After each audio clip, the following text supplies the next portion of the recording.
Graça e paz, boa noite. Sejam bem-vindos a mais uma aula do curso Básico de Teologia. Tem o microfone aberto aí. Tem o microfone aberto. Sejam bem-vindos a mais uma aula do curso Básico de Teologia do Instituto Bíblico Atos 2. Vamos hoje encerrar a nossa disciplina Teologia, falando sobre os atributos de Deus, né? Então, nós estamos nos atributos morais e nós vamos dar continuidade estudando hoje, falando inicialmente sobre a ira de Deus. Vamos ver como é que nós conseguimos transmitir o real sentido dessa palavra no atributo divino. Primeiramente, você tem que entender que Deus ele aborrece e se ira com algumas coisas.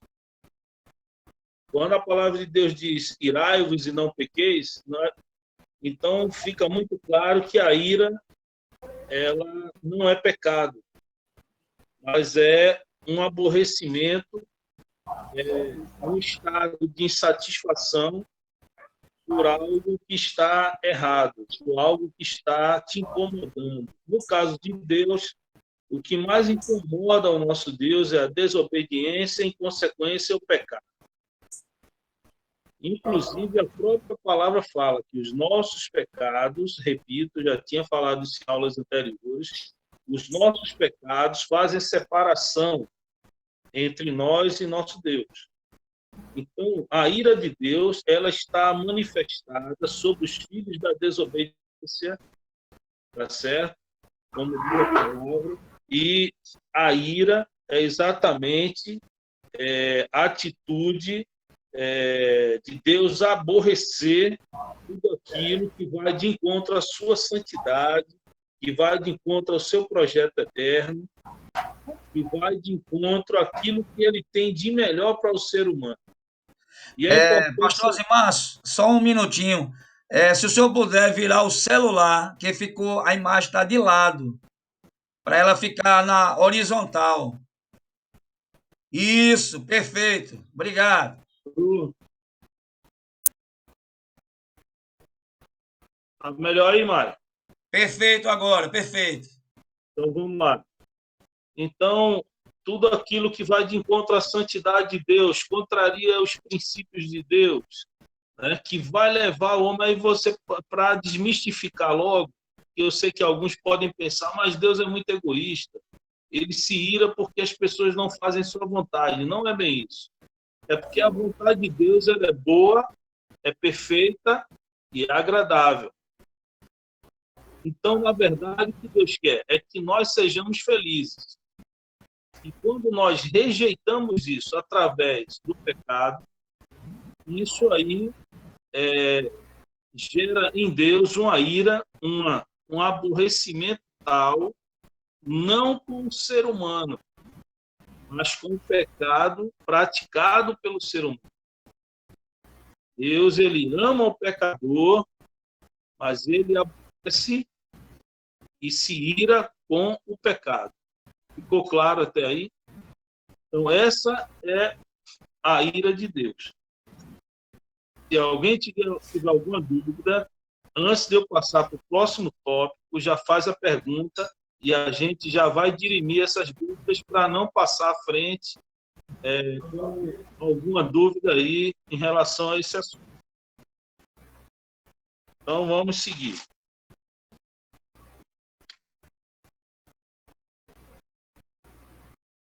A ira também é designada como severidade, né? Uma atitude severa diante da desobediência do homem e diante da... Tem microfone aberto aí, pessoal. Tem microfone aberto.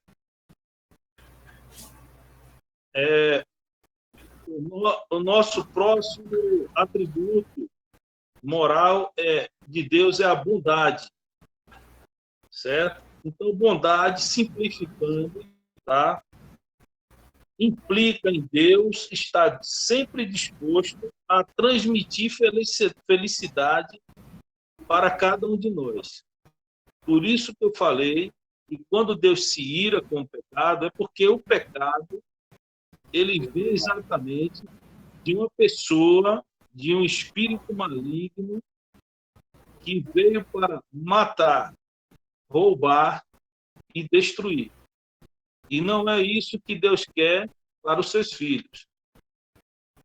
Então, a bondade de Deus, ela se manifesta quando ele faz de tudo para que o homem ele faça boas escolhas, ele escolha o caminho do Senhor, ele escolha obedecer os seus princípios, não porque para poder satisfazer o ego de Deus. Ele não precisa disso.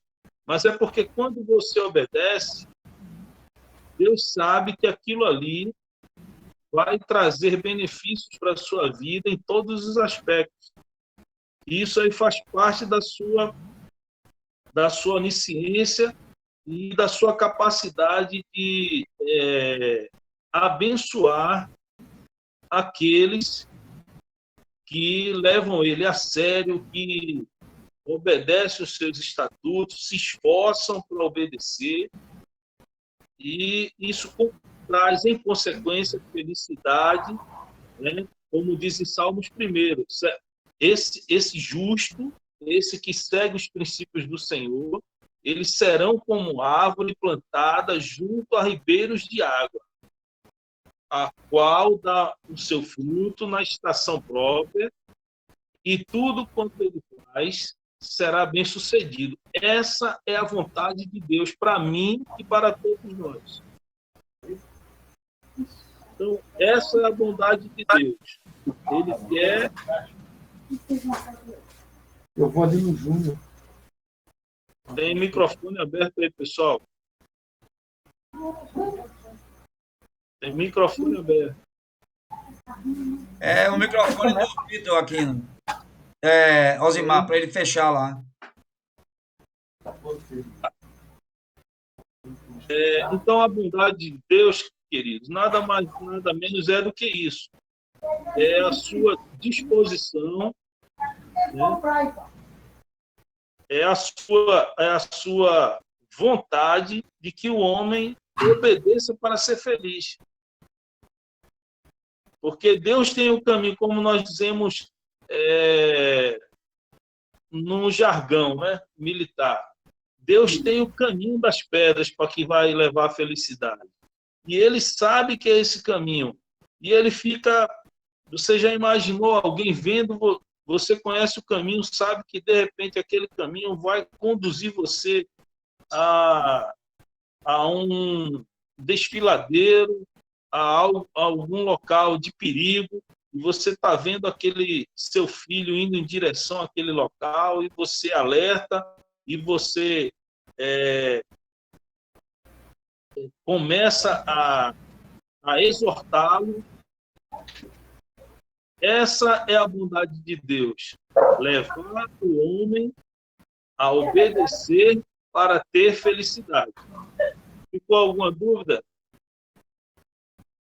Tem uma dúvida, Então, devido à bondade, mas porque um dos nomes do atributo moral e natural é comunicável e comunicável, correto? Por que incomunicável se a bondade é comunicada a gente e a ira também?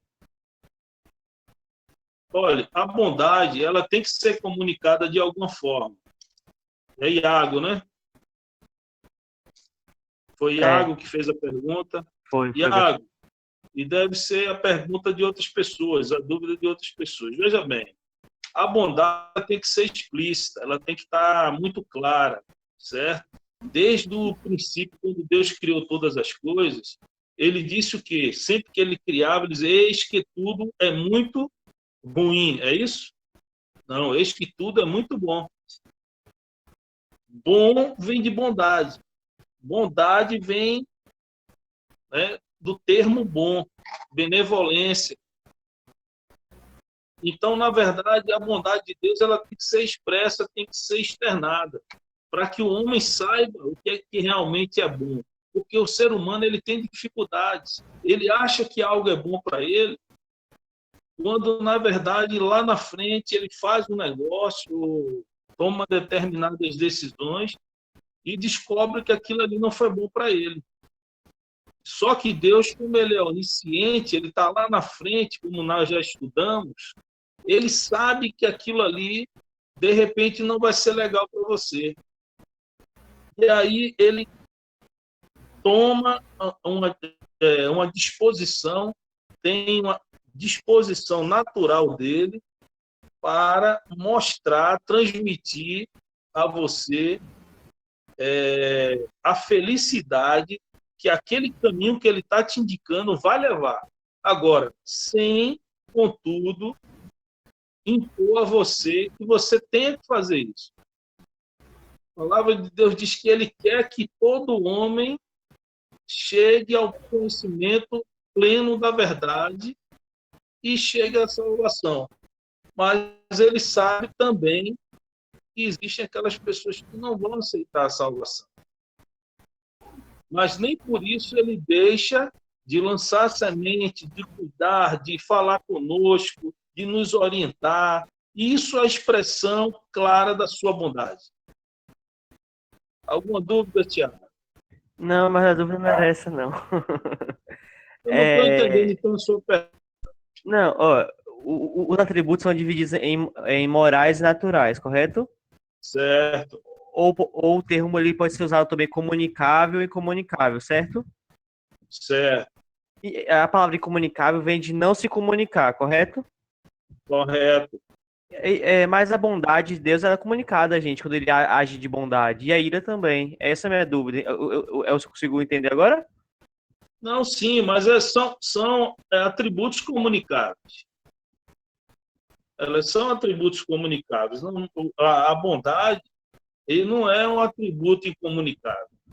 E por que está dentro do atributo moral, então, se é comunicável? Não, a questão é a seguinte, é que nós, seres humanos, certo? Vamos lá.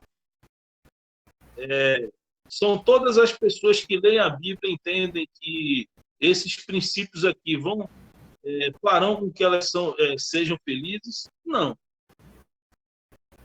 É uma comunicação de Deus para com o homem, tá certo? Mas nem todas as pessoas vão ter essa percepção e nem todas as pessoas vão aceitar essa bondade de Deus. Mas é um atributo comunicável perfeitamente.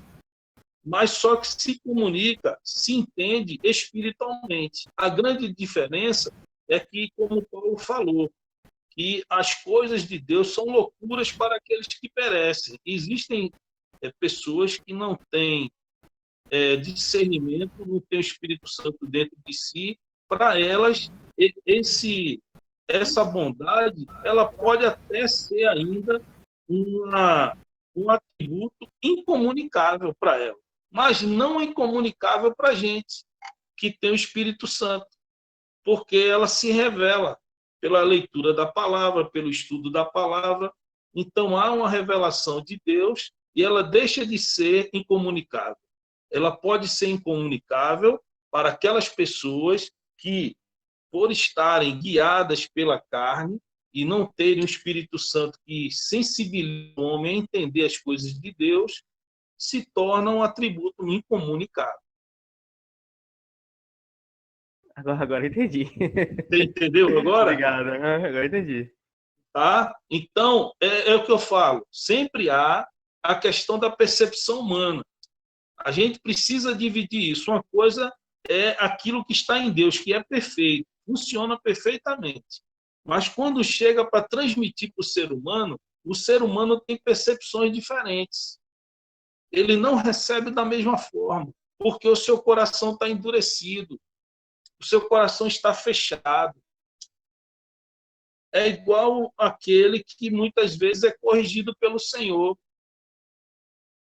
Ele acha que o Senhor não ama, mas, na verdade, como um pai que ama o seu filho, ele corrige. para que nós venhamos a nos aperfeiçoar, nos aproximar cada vez mais de Deus.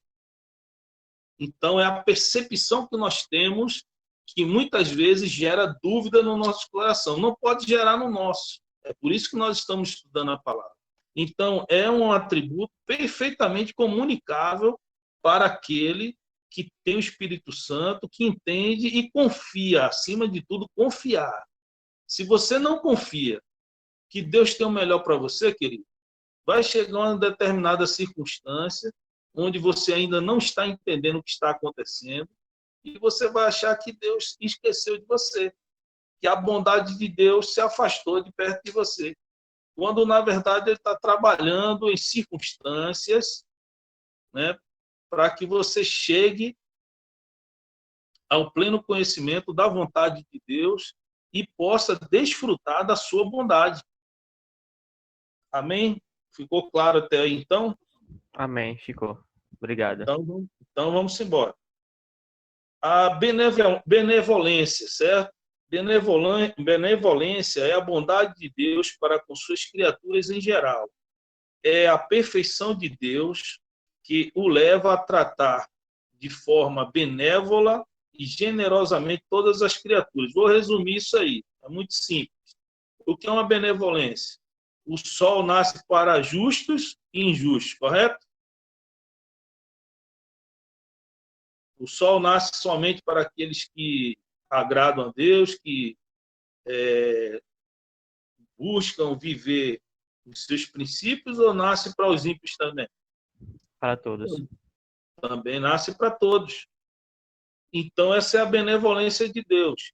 Ele faz com que todas as criaturas tenham um ambiente, né, no universo estável, equilibrado, para o bem das criaturas que ele criou. Exatamente para que ninguém tenha essa desculpa. Você já viu aquele filho, para quem tem filho aí, diz, não, meu irmão, ele está assim porque teve tudo na mão, e para mim, tudo foi muito difícil. Então, existem pessoas que culpam, às vezes, os pais pelo seu insucesso na vida, quando, na verdade, os filhos tiveram as mesmas oportunidades. O pai se esforçou para dar o melhor aos filhos que Deus colocou nas suas mãos.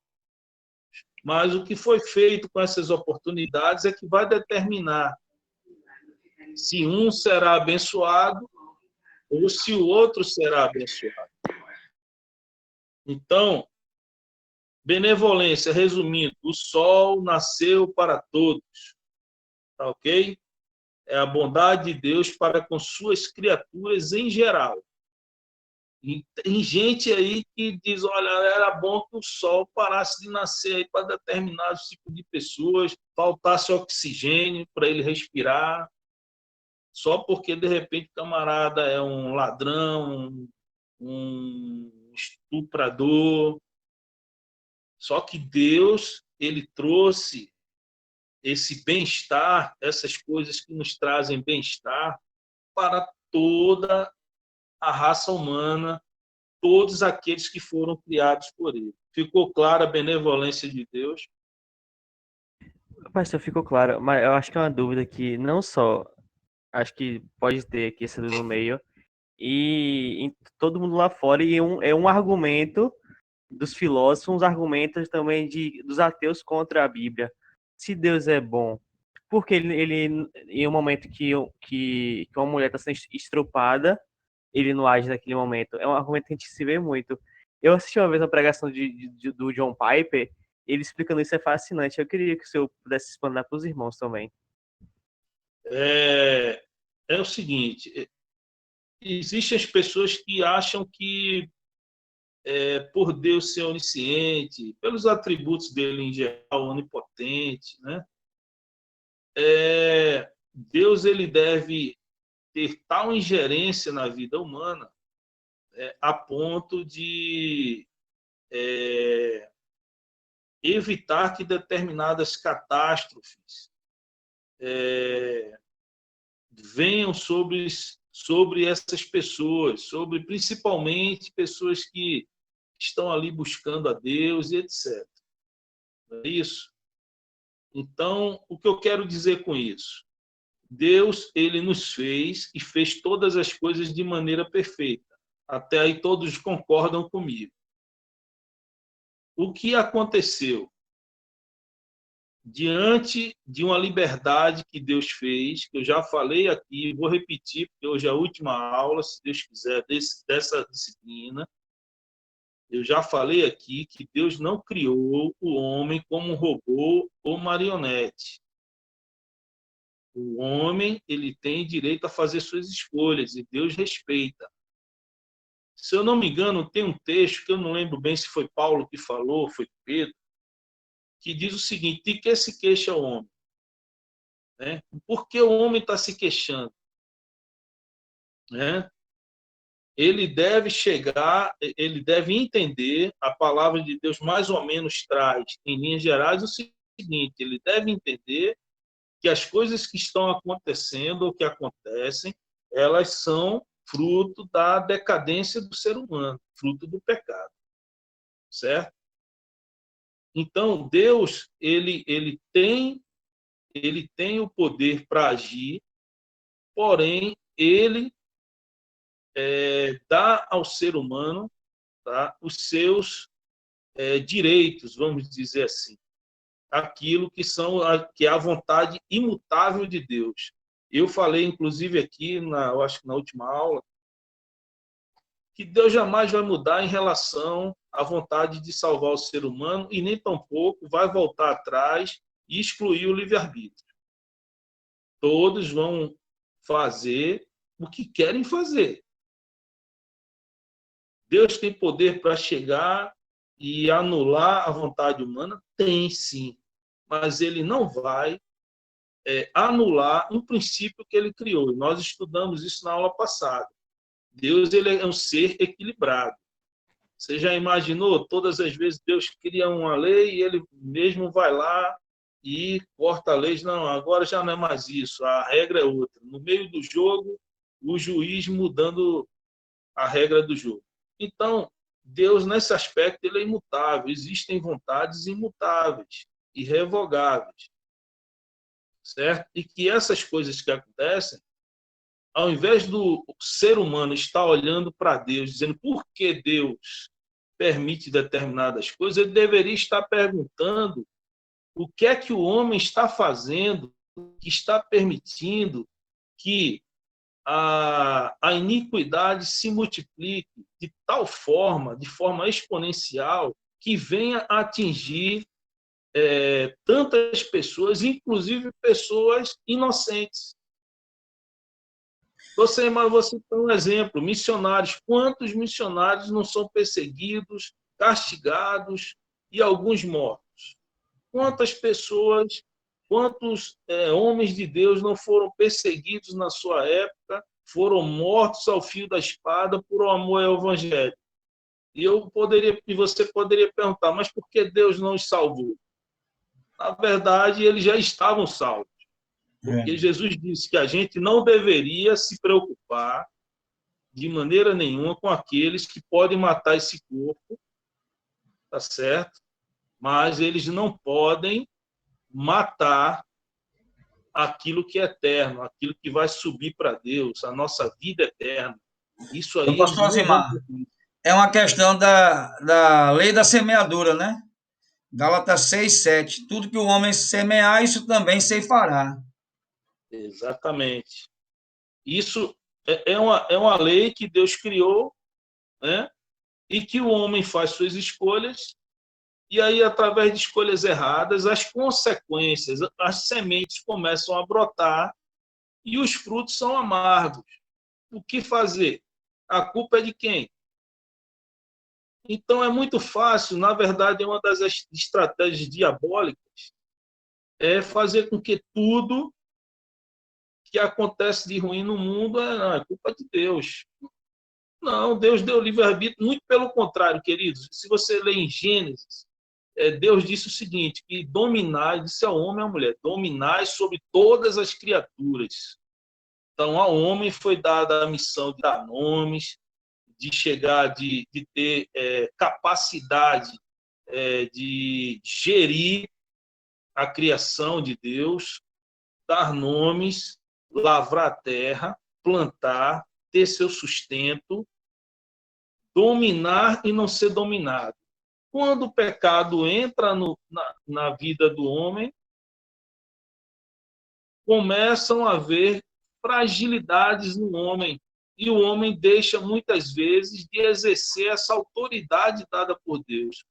E ele, ao invés de dominar, ele passa a ser dominado por pensamentos errados, por desejos que levam à dor, o sofrimento, à desarmonia, a guerras, rumores de guerras, né? Reações da própria natureza em função de ação nefasta do homem. E aí eu posso citar inúmeros outros exemplos. Então, isso nada mais é do que o homem colhendo os frutos que ele tem lançado na terra. Isso nada mais é do que o homem experimentando as consequências de suas decisões baseadas no livre-arbítrio. Então, nós temos que falar em vários atributos e leis que Deus estabelece, porque Deus ele tem que ser compreendido na sua totalidade. Se você pegar apenas um princípio, um atributo de Deus, e for estudá-lo dissociado dos demais, você vai terminar caminhando para uma heresia. E as heresias surgem exatamente disso aí, quando você, ao invés de estudar tudo aquilo que compõe os atributos de Deus, e você começa a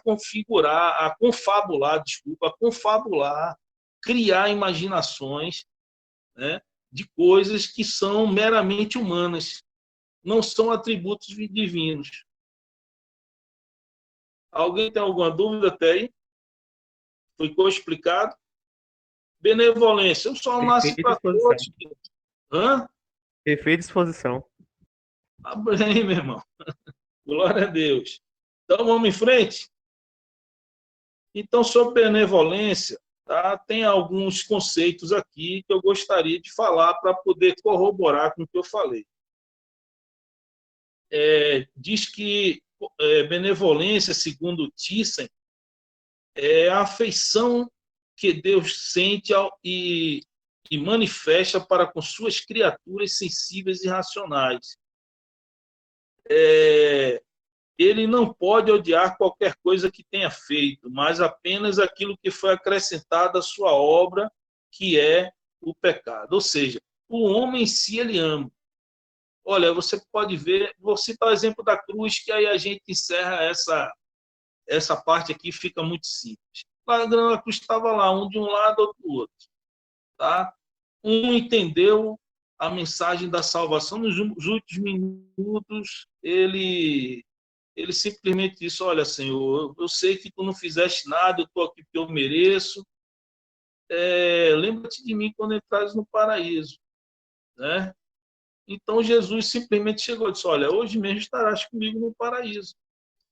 E o outro ficou lá, ó, pô, tu não é filho de Deus, vamos lá, ajuda aí, sai dessa cruz e me ajuda também e tal. Então, quer dizer, vejam que tinham duas pessoas com a mesma condenação sobre suas vidas, mas uma teve uma atitude de humildade, buscou em Deus, e Deus, olha, sem eles poderem ter sido batizados naquele momento, Jesus chegou e disse, olha, tu vai estar comigo hoje mesmo no paraíso, e não teve batismo, não teve, entendeu, oportunidade para nada, enfim.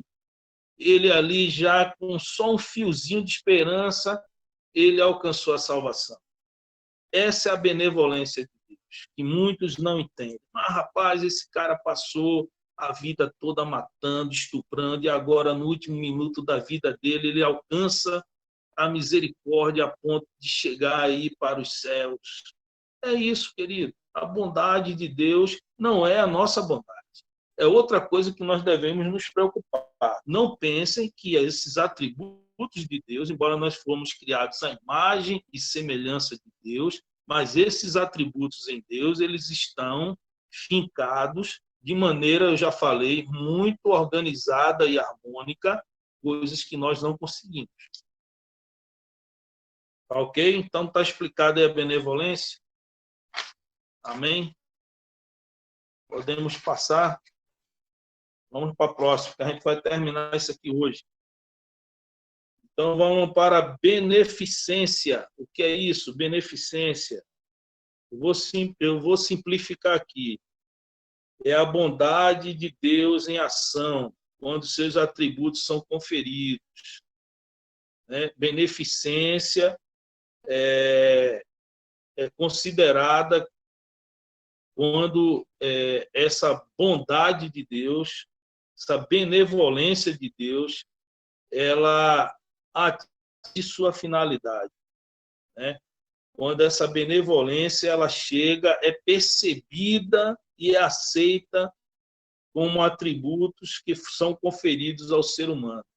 Sabe quando você chega, acorda, olha para o céu, Senhor, muito obrigado por esse sol. Tem gente que faz isso. Eu chego ali na varanda, olho ali e olho para o céu, agradeço a Deus por mais um dia de vida, agradeço pelo sol, pelo mar, enfim, pela natureza que vem e nos mostra o poderio de Deus. Então, a beneficência de Deus, ela se mostra também nessas coisas. E quando isso é reconhecido, né, quando isso realmente faz com que nós sejamos gratos, tenhamos um coração grato por essas coisas que aparentemente são pequenas, mas existem inúmeras pessoas por aí no leito da dor, no leito de hospitais, querendo olhar a luz do sol. E nós aqui podemos fazer isso e não valorizar. Essa que é a verdade. Então, a beneficência de Deus, ela se caracteriza pela bondade em ação em todos os aspectos. Sobre todos os aspectos, Deus mostra a sua bondade, a sua beneficência. Complacência é aprovação às boas ações ou disposições. É aquilo em Deus que aprova todas as suas próprias perfeições, como também aquilo que se conforma com Ele, aquilo que entra em acordo com a palavra dele, com o projeto eterno dele. Então, complacência é exatamente isso, é aprovar boas ações, disposições, porque, na verdade, o que Deus se preocupa muito conosco, querido, tem gente que se preocupa, mas Deus ele está se preocupando muito com resultados da nossa vida, quanto tempo eu passo em comunhão com Ele verdadeiramente. Mas sabe, queridos, que cada um de nós tem uma limitação. Cada um de nós tem uma limitação. Nós temos vidas diferentes. Nós passamos por problemas diferentes. Somos provados de maneira diferente. Deus, ele é um Deus que nos trata de maneira personalizada. Ele conhece a mim e conhece a cada um de vocês. E ele tem um trabalhar diferente na vida de cada um. Ele conhece cada um de nós. E nós observamos isso na palavra dele. Ele, com Moisés, ele tratou de forma diferente. Com Josué, tratou de forma diferente. Com Abraão, foi de uma forma. Com Isaac, foi de outra forma. Jacó foi de outra forma.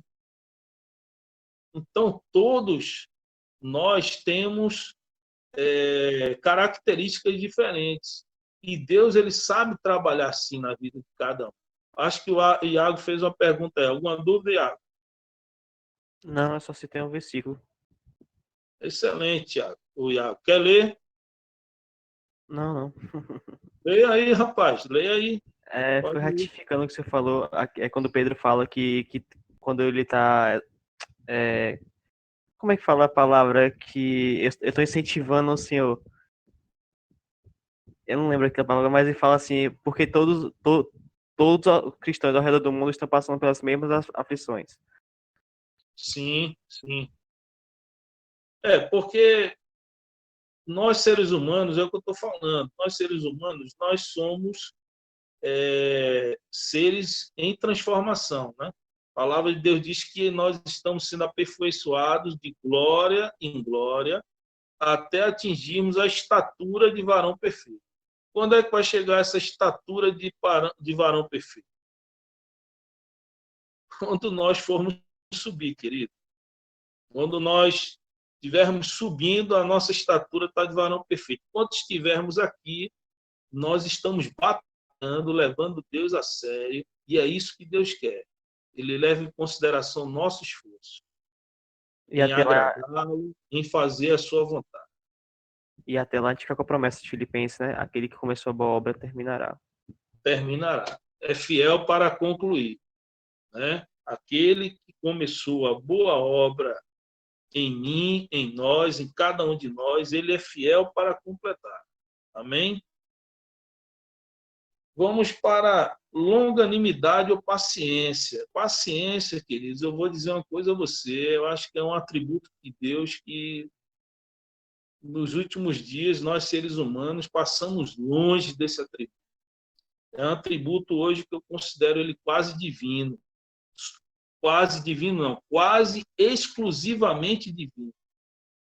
Porque nós vemos ali em Jó, né, um exercício de paciência sobrenatural, mas realmente hoje, para mim, para cada um de nós, não é fácil exercer a longanimidade. Porque a longanimidade vem de longo. Tem uma palavra em hebraico chamada erekap, que significa grande rosto, daí também lento em irar-se, lentidão para se irar, certo?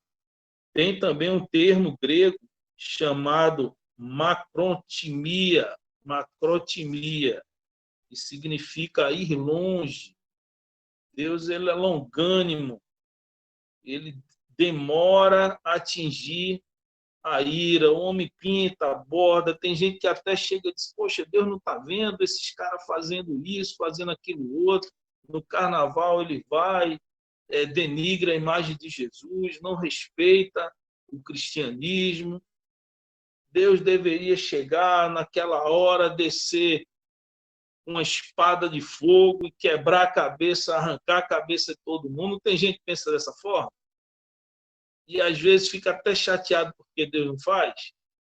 Mas isso aí faz parte da paciência, da longanimidade de Deus, que tem um termo aqui muito interessante, uma definição, que diz que longanimidade é o aspecto da bondade de Deus em virtude do qual ele tolera os pecadores.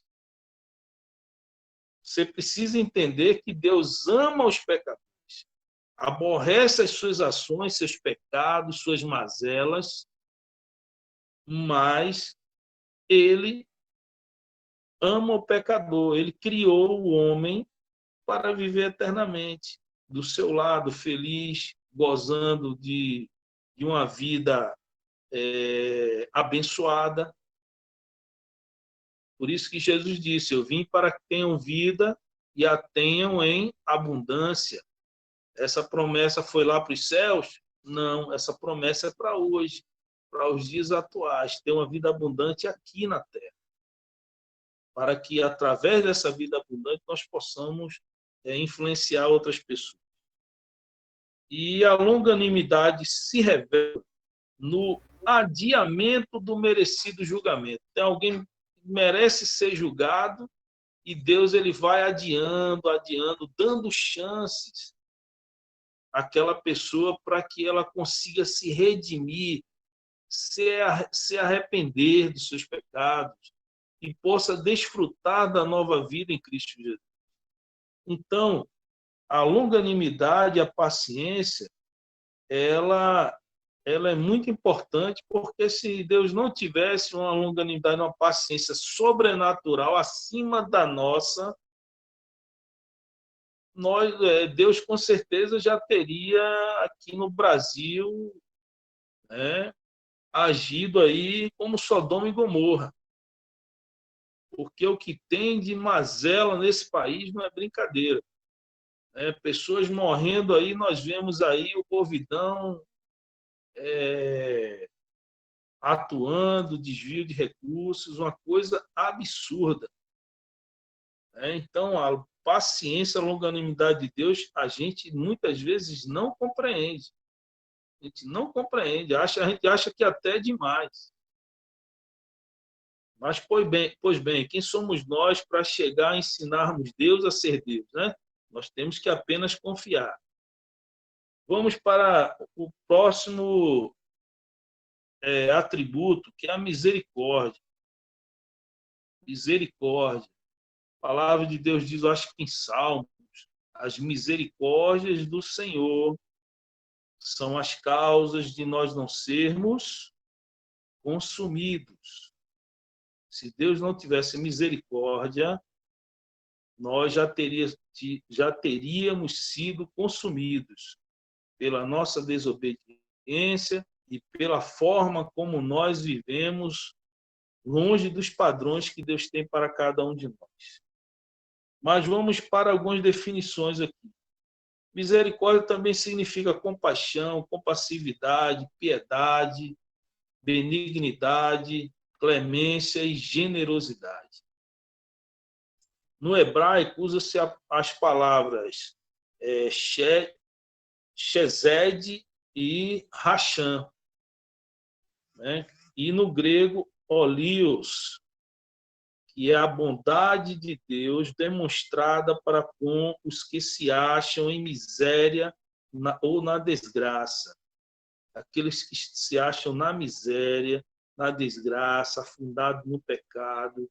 O sentimento de Deus para com essa pessoa não é exterminar. O sentimento é de misericórdia, de compaixão, muitas vezes de pena, de olhar e ver a pessoa afundada no lamaçal do pecado e não ter forças para de lá sair. E fica o Espírito Santo buscando, né, essas pessoas, convencê-las do pecado, da justiça e do juízo. Pois não? Alguém falou? Se colocar no lugar do outro, né? Exatamente. Exatamente. Deus, ele se coloca no nosso lugar. Deus sempre teve essa característica. Você vê que o homem pecou, ele já pensou em mandar... Não, Jesus, pronto, Jesus vai para salvar. Ele sempre pensou na gente, desde o começo. Por mais bobagens que os seres humanos tenham feito. Ele sempre teve em mente o projeto eterno dele. Tem uma grande família com muitos filhos semelhantes a Jesus. Isso não sai da cabeça e não vai sair nunca. Então é por isso que às vezes o ser humano não entende, né? Poxa, mas fulano ali, o cara faz um monte de coisa errada. E há quem diga, inclusive, um ditado que diz o seguinte, que gente ruim não morre. Já ouviu falar isso? Já ouviram falar isso? Que gente ruim não morre? Ah, rapaz, aquele cara era uma bênção, tal, morreu por uma besteira. Aquele camarada ali capotou o carro 10 vezes, 20 vezes e está vivo. A palavra de Deus diz o seguinte, onde abundou o pecado, superabundou a graça de Deus. Nós vamos estudar a graça de Deus agora. Amém? Que eu considero um dos atributos mais importantes e que veio a nos alcançar. A misericórdia, aliás, a graça de Deus, ela foi manifesta a nós, seres humanos, trazendo vida eterna. Porque graça significa um favor imerecido para quem não merece. A graça é a bondade de Deus exercida em prol de uma pessoa indigna. Já pensou? Você ser bom com uma pessoa que não tem nenhuma dignidade e merecimento. É um favor imerecido. Por isso que o nome é graça. É o ato divino de conceder ao pecador toda a bondade de Deus, a qual ele não merece receber. nós também não merecíamos a graça de Deus, porque a palavra de Deus diz que todos pecaram e ficaram carentes da glória de Deus. Mas aprove a Deus mandar o seu Filho Jesus e morreu no lugar de todos nós que estamos aqui, pessoas lá fora, pessoas que ainda não foram convertidas, pessoas que serão alvo da atuação de cada um de vocês através do evangelismo, do estudo da palavra, do ensino da palavra, e essas pessoas vão conhecer esse Deus que tem esses atributos tremendos que alcançam o homem de tal forma que nenhum relacionamento humano é capaz de alcançar. Então, a graça é um favor que Deus faz a uma pessoa que não merece, ou seja, sem merecer, além da pessoa estar sem merecer, ela recebe de Deus uma bênção. Por isso que tem aqui uma definição que eu achei interessante. Todo pecador merece ir para o inferno. Assim, Deus exerce a sua misericórdia, livrando o pecador da condenação. Nenhum pecador merece ir para o paraíso. Nenhum. Assim, Deus exerce a sua graça, doando ao pecador o privilégio de ir gratuitamente para o paraíso. Gratuitamente não, porque valeu, foi a vida do Filho Jesus. Foi a preço de sangue que nós fomos resgatados. Então, esse é o favor de Deus, um favor imerecido que se chama graça. E é essa dispensação que nós estamos vivendo nos dias atuais. E aí eu percebo, aí vem uma análise minha, né, como teólogo, não agora como um professor, mas uma análise minha teológica, né, que não é obrigado você ter esse mesmo pensamento. Mas, no meu modo de ver, nós estamos vivendo uma circunstância social mundial onde simplesmente, tá certo? As pessoas estão abusando da liberdade, né? Não porque Deus chegou, desculpa, não porque Deus chegou e fez algo de errado. Não, Deus fez tudo perfeito. Porém, o ser humano pega essas benevolências de Deus, essas oportunidades que Deus dá, e simplesmente mergulham no pecado, mergulham nas suas próprias vontades, são enganados pelo maligno, e o maligno, como vem matar, roubar e destruir, ele vai, mata a semente que está no seu coração de fé, destrói famílias, destrói relacionamentos, mata seus sonhos, mata projetos familiares, mata projetos, muitas vezes, que são projetos legítimos, benéficos para a sua vida, e aí o inimigo vai e seduz você, e você termina largando tudo isso por uma mera aventura pecaminosa,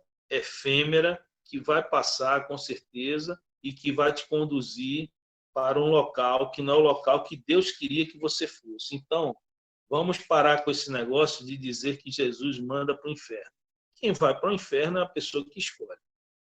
Deus mandaria para o inferno se ele não tivesse dado outra opção. Mas nós temos duas opções, céu e inferno. E a nós foi dada a capacidade de fazer nossas escolhas. Então, o amor de Deus é esse, que ele deu a cada um, independente da quantidade de pecado, do pecado mais atroz, mais absurdo, né? Mas, independente do tipo de pecado, Deus derramou o seu amor para com os seres humanos, né? Então, permitindo que as pessoas pudessem alcançar a salvação através da sua graça. O amor que gera graça, que gera salvação. Deus ama a si mesmo, ama as suas virtudes, ama a sua obra, ele ama o ser humano porque ele criou. É igual a mãe, um pai jamais vai deixar de amar seu filho, por mais rebelde que ele seja. Amém? Amém. Pastor, eu queria fazer uma pequena contribuição até relacionada a tudo isso aí que o senhor falou. Eu tive um... Você tem como dizer seu nome, queridão? Tiago, Seu pastor, nome de onde é?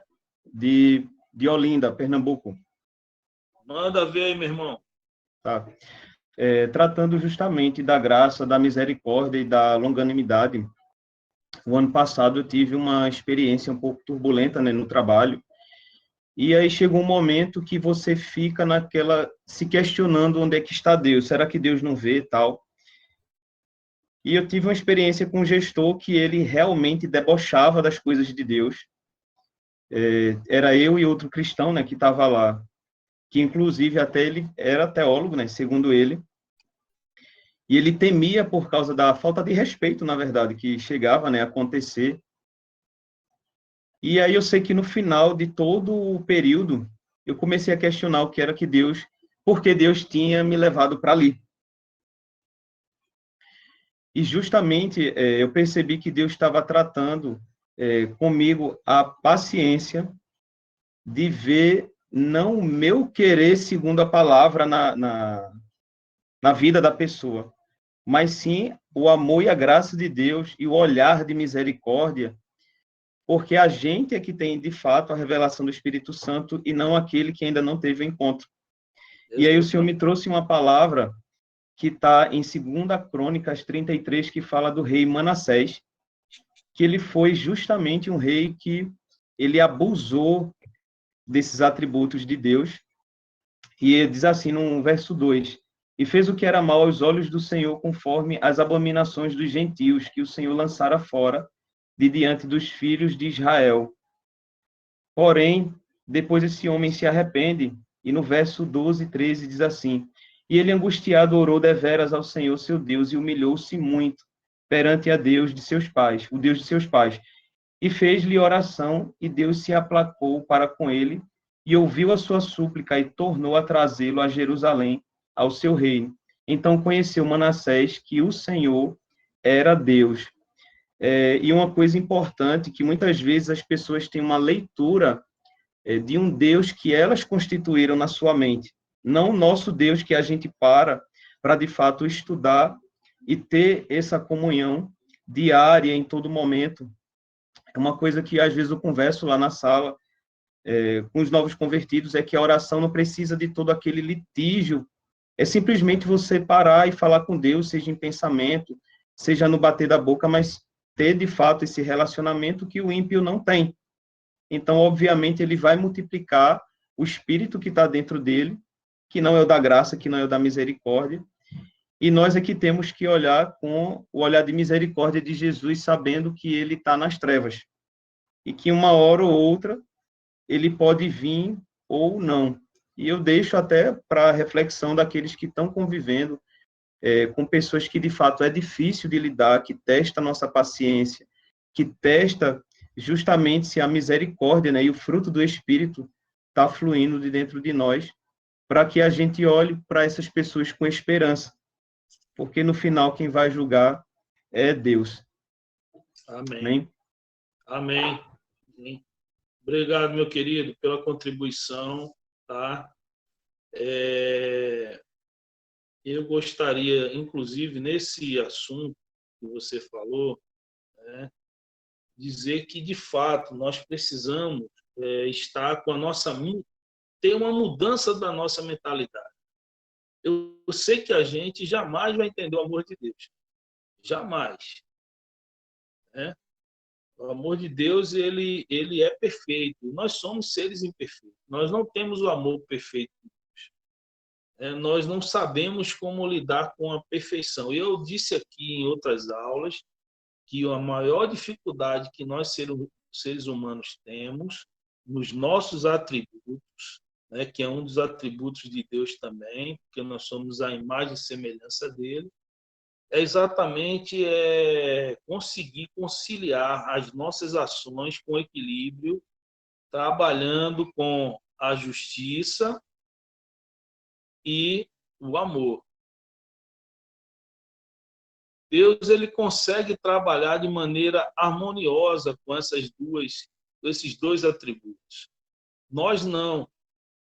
Nós, às vezes, queremos transmitir uma justiça, mas a nossa justiça, muitas vezes, ela vai de forma desequilibrada, que faz com que o amor ele fique lá embaixo, tal, perca a sua importância.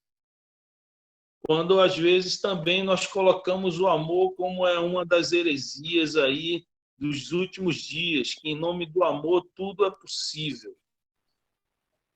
Só Pastor, porque Coríntios fala que o maior dos dons é o amor, e a partir daí o amor está acima de qualquer atributo. É engano, é um engodo. Os atributos de Deus, eles agem e trabalham em harmonia. Não existe essa situação, em nome do amor, você desprezar todos os outros atributos. Pois não, alguém falou aí? foi eu, pastor, Juscelio. É, só para avisar, aqui na minha cidade tá.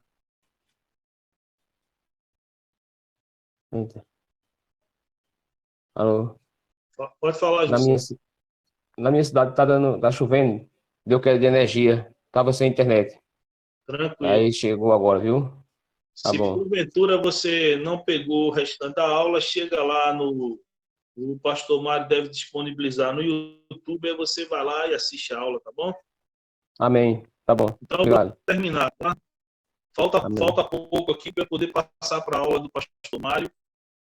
Então, faltam apenas 3 atributos morais. A verdade, isso aí é muito simples. A verdade, Deus é a verdade, né?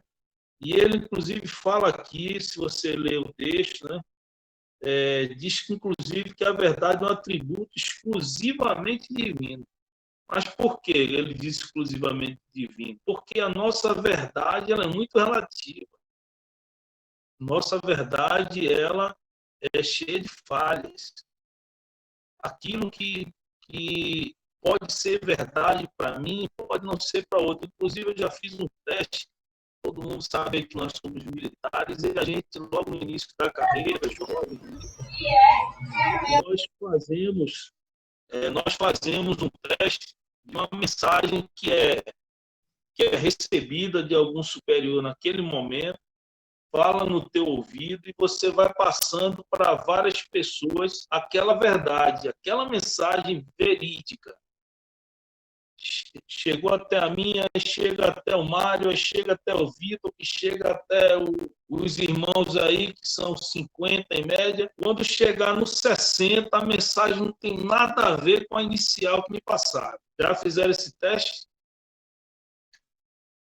Isso mostra como o homem tem a dificuldade, muitas vezes, de interpretação, interpreta de forma equivocada, e aquela verdade ela começa a se misturar com esses equívocos, deixando de ser verdade. Enquanto disseram no meu ouvido, olha, é para soltar o preso Joãozinho. Aí chega lá na ponta da língua, é para matar o preso Joãozinho na cadeira elétrica. Às vezes ainda aumenta, bota a cadeira elétrica, que não tinha nada a ver com a mensagem inicial. Quem não testou, faça esse teste. Coloque 50 pessoas, cochiche no ouvido alguma coisa, uma mensagem, e veja lá no final como é que a mensagem vai chegar. Limitação humana. Então, a verdade de Deus é uma verdade absoluta. O que ele diz que vai fazer, ele vai fazer. Por quê? Porque a verdade dele ela está inteiramente ligada à sua onipotência e à sua onisciência, principalmente a onisciência. Ele sabe o que vai acontecer lá na frente. Veracidade consiste nas declarações que Deus faz a respeito das coisas, conforme elas são. e se relaciona com o que ele revelou sobre si mesmo. A veracidade fundamenta-se na onisciência de Deus. Então, veracidade é Deus atestar que aquilo ali é verdade, né? Baseado na onisciência dele. Ele tem ciência do que vai acontecer daqui a 3, 4 anos. Então, mesmo que nós não tenhamos chegado até lá, mas Deus sabe plenamente a veracidade dos fatos e daquilo que vai acontecer. E, finalmente, para enxergar a fidelidade, consiste no exato cumprimento de suas promessas. Deus, o que ele promete, ele cumpre, ele é fiel para completar.